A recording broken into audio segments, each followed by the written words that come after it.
Ano itong nababalita na naman na magdedemanda daw o nagdemanda na si Robin Padilla ng cyber libel sa mga nagbabanta sa kanyang susunugin siya. Eh siya naman 'tong may gusto. Siya naman 'tong naghamon na kahit daw sunugin siya, eh pinagbibigyan lang siya ng mga netizens. Okay? Kailangan magpapasunog para malaman namin kung ano nga talaga yung amoy mo, Duterte, komunista o bayot ba? Ah, dami-daming kaek-ekan eh.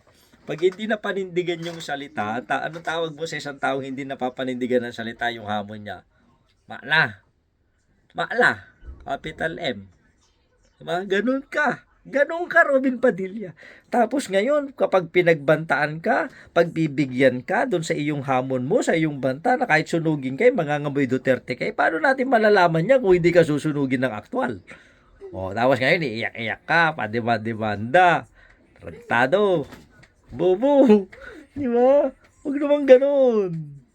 No, pag sinabi mong handa kang masunog, pasunog ka. Kailan? Saan ka susunugin? Sa Luneta? Nung pili mo, si Rizal ka? Pasunog ka pag sa susunod na Linggo Aleluya.